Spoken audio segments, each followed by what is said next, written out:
Hello, welcome to Indians academy. ഇന്ന് നമ്മൾ discuss ചെയ്യുന്നത് 92/2025 ഈ വർഷം നടന്ന ചോദ്യപേപ്പറിൽ നിന്നുള്ള കുറച്ച് കാര്യങ്ങളാണ്. ഓൾറെഡി നമ്മൾ ഒന്നാമത്തെ ക്വസ്റ്റ്യനും മാർത്താണ്ഡവർമ്മയുമായി ബന്ധപ്പെട്ട ആ ഒരു ക്വസ്റ്റ്യനും ചൈനീസ് വിപ്ലവവുമായി ബന്ധപ്പെട്ട ക്വസ്റ്റ്യനും ഡിസ്കസ് ചെയ്ത് കഴിഞ്ഞു. ആ ഒരു വീഡിയോ കാണാത്തവർ ആ വീഡിയോ കണ്ടതിന് ശേഷം ഈ വീഡിയോയിലേക്ക് വരിക. ഈ വീഡിയോ ഇഷ്ടപ്പെട്ടാൽ നിങ്ങൾ ലൈക്ക് ചെയ്യുക, ഷെയർ ചെയ്യുക, നമ്മുടെ ചാനൽ സബ്സ്ക്രൈബ് ചെയ്ത് കഴിഞ്ഞാൽ കൂടുതൽ വീഡിയോസ് നിങ്ങൾക്ക് ഇതേപോലെ കിട്ടും. ഓക്കെ, അപ്പോൾ നമുക്ക് വീഡിയോയിലേക്ക് വരാം. എന്താണ് മൂന്നാമത്തെ ക്വസ്റ്റ്യൻ? പഞ്ചശീല തത്വങ്ങൾ എന്ന ഉടമ്പടിയിൽ ഒപ്പുവെച്ച രാജ്യങ്ങൾ ഏതെല്ലാം എന്നാണ് PSC പണ്ട് മുതലേ ചോദിക്കുന്നതാണ്. എന്താണ് answer? Option D, India, China എന്നുള്ളതാണ്. അറിയാലോ, ഇന്ത്യയും ചൈനയും തമ്മിലാണ് പഞ്ചശീല തത്വങ്ങൾ ആ ഒരു ഉടമ്പടി ഒപ്പുവെക്കുന്നത്. ഇനി നമുക്ക് അതുമായി ബന്ധപ്പെട്ട കുറച്ച് കാര്യങ്ങൾ പഠിക്കാം. അപ്പോൾ എന്താണ് ഈ പഞ്ചശീല തത്വങ്ങൾ എന്ന് വെച്ചാൽ, പുരാതന ബുദ്ധമത ഗ്രന്ഥങ്ങളിൽ നിന്നുള്ള ഒരു പദമാണ് പഞ്ചശീലം എന്നുള്ളത്. ഈ ഒരു വാക്ക് തിരഞ്ഞെടുത്തത് നമ്മുടെ നെഹ്റു ആണ്. പഞ്ചശീല തത്വങ്ങൾ എന്ന വാക്ക് തിരഞ്ഞെടുത്തത് നമ്മുടെ ആദ്യത്തെ പ്രധാനമന്ത്രിയായിട്ടുള്ള ജവഹർലാൽ നെഹ്റു ആണ് എന്നുള്ള കാര്യം ഓർത്ത് വെച്ചേക്കുക. അപ്പോൾ എന്താണ് ഈ പഞ്ചശീലം എന്ന് വെച്ചാൽ, അതായത് അന്താരാഷ്ട്ര ബന്ധങ്ങൾക്കുള്ള ഒരു ചട്ടക്കൂടായിട്ട് രൂപപ്പെടുത്തിയ സമാധാനപരമായ സഹവർത്തിത്വത്തിനുള്ള 5 തത്വങ്ങളാണ് ഈ പഞ്ചശീലം എന്ന് പറയുന്നത്. ഓക്കെ, അപ്പോൾ എന്തിനാണെന്ന് വെച്ചാൽ ഇന്ത്യയുടെ വിദേശ നയത്തിൻ്റെ ഒരു പ്രധാന നാഴികക്കല്ലായിരുന്നു ഈ പഞ്ചശീല തത്വങ്ങൾ എന്ന് പറയുന്നത്. എന്താണ്? ഇന്ത്യയുടെ വിദേശ നയത്തിൻ്റെ ഒരു പ്രധാന നാഴികക്കല്ലായിരുന്നു പഞ്ചശീല തത്വങ്ങൾ എന്ന് പറയുന്നത്. അപ്പോൾ ഇത് ആരൊക്കെയാണ് ഒപ്പുവെച്ചെന്ന് PSC പണ്ട് മുതലേ ചോദിക്കാറുണ്ട്. ആരൊക്കെയാണ്? ഇന്ത്യയുടെ പ്രധാനമന്ത്രിയായിരുന്ന ആദ്യത്തെ ജവഹർലാൽ നെഹ്റുവും അതേപോലെ തന്നെ ചൈനീസ് പ്രധാനമന്ത്രിയായിരുന്ന ചൗ എൻലൈൻ തമ്മിലായിരുന്നു ഈ പഞ്ചശീല തത്വങ്ങൾ ഒപ്പുവെക്കുന്നത്. എന്നാണെന്ന് വെച്ചാൽ എന്താണ്? 1954 ഏപ്രിൽ 29 ചൈനയും ഇന്ത്യയും തമ്മിൽ എന്തിൻ്റെ കാര്യത്തിൽ?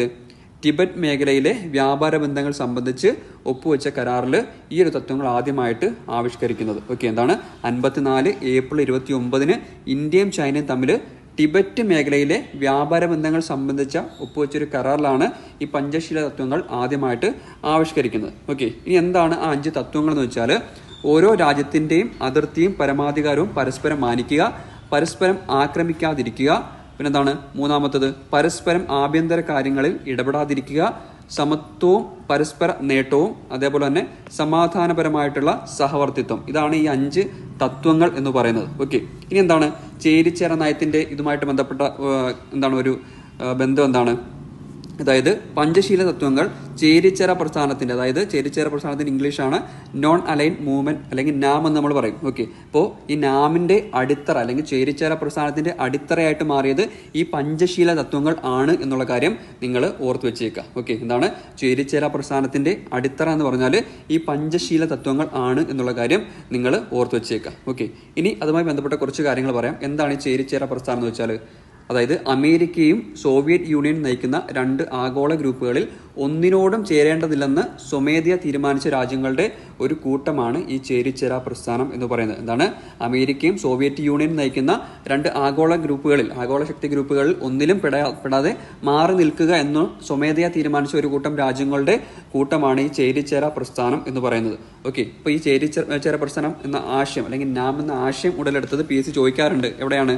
ബന്ധുങ് സമ്മേളനത്തിലാണ്. അത് വർഷവും ചോദിക്കാറുണ്ട്. ഇപ്പോൾ ചേരിചേര പ്രസ്ഥാനത്തിൻ്റെ ആ ഒരു ആശയം ഉടലെടുത്തത് ബന്ധുങ് സമ്മേളനത്തിലാണ്. വർഷം ചോദിച്ചാൽ 1955 ഈ ബന്ധുങ് സമ്മേളനം എന്നുള്ള കാര്യം ഓർത്ത് വെച്ചേക്കുക. 1955 ബന്ധുങ് സമ്മേളനം. എങ്ങനെയാണെന്ന് വെച്ചാൽ എങ്ങനെയാണ്? ഏഷ്യയിൽ നിന്നും ആഫ്രിക്കയിൽ നിന്നുമുള്ള 29 രാജ്യങ്ങൾ പങ്കെടുക്കുകയും 10 കർമ്മ പരിപാടികളുണ്ടല്ലോ അതിൽ ഒപ്പുവെക്കുകയും ചെയ്തു. ഈ ബന്ധുങ് സമ്മേളനത്തിൽ 1955 ബന്ധുങ് സമ്മേളനത്തിൽ ഏഷ്യയിൽ നിന്നും ആഫ്രിക്കയിൽ നിന്നുമുള്ള 29 രാജ്യങ്ങൾ പങ്കെടുക്കുകയും 10 കർമ്മ പരിപാടികളിൽ ഒപ്പുവെക്കുകയും ചെയ്തു. ഓക്കെ, ഇനി നമുക്ക് അതിൻ്റെ ഡീറ്റെയിൽസിലേക്ക് വരാം. എന്താണ് ഈ ചേരിചേര പ്രസ്ഥാനം, എവിടെയാണ് ഉദയം ചെയ്തത് എന്നുള്ള കാര്യം. 1956 ജൂലൈ 19 ഇന്ത്യൻ പ്രധാനമന്ത്രി നെഹ്റുവും യൂഗോസ്ലാവിയ പ്രസിഡന്റ് ജോസഫ് ബ്രിസ് ടിറ്റോയും Egypt president Gamal Abdul Nasser എന്നിവയും ചേർന്നിട്ട് ബ്രിയോണി ഡിക്ലറേഷൻ ഓർത്ത് വെച്ചേക്കുക. ബ്രിയോണി ഡിക്ലറേഷനിൽ ഒപ്പുവെച്ചുകൊണ്ടാണ് നാം സ്ഥാപിതമായത്. ഇപ്പോൾ 1956 ജൂലൈ 19 നമ്മുടെ ഇന്ത്യൻ പ്രധാനമന്ത്രിയായിട്ടുള്ള നെഹ്റുവും യൂഗോസ്ലാവാക്കിയ പ്രസിഡന്റ് ടിറ്റോയും ഈജിപ്ത് പ്രസിഡന്റ് ഗമാൽ അബ്ദുൽ നാസറും കൂടി ചേർന്നിട്ട് ബ്രിയോണി ഡിക്ലറേഷന് ഒപ്പുവെച്ചുകൊണ്ടാണ് നാം സ്ഥാപിതമാകുന്നത്. അപ്പോൾ ബ്രിയോണി ദ്വീപുകൾ എന്ന് പറഞ്ഞാൽ വടക്കൻ അഡ്രിയാറ്റിക് കടലാണ് സ്ഥിതി ചെയ്യുന്നത്. ഇപ്പോൾ അത് ക്രൊയേഷ്യയുടെ ഭാഗമാണ് എന്നുള്ള കാര്യം ഓർത്ത് വെച്ചേക്കുക. ഇനി PSC ചോദിച്ചത് എന്താണ്?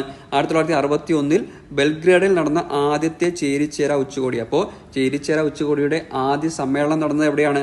1961 വർഷം ചോദിക്കാറുണ്ട്. സ്ഥലം ചോദിച്ചാൽ ബെൽഗ്രേഡിലാണ് എന്നുള്ള കാര്യം ഓർത്ത് വെച്ചേക്കുക. അപ്പോൾ ഇത്രയും നിങ്ങൾ ഈ ഒരു ക്വസ്റ്റ്യനുമായി ബന്ധപ്പെട്ട് നിങ്ങൾ പഠിച്ചു വെച്ചേക്കുക. അപ്പോൾ വീഡിയോ ഇഷ്ടപ്പെട്ടാൽ ലൈക്ക് ചെയ്യുക, മറ്റുള്ളവരിലേക്ക് എത്തിക്കുക. താങ്ക്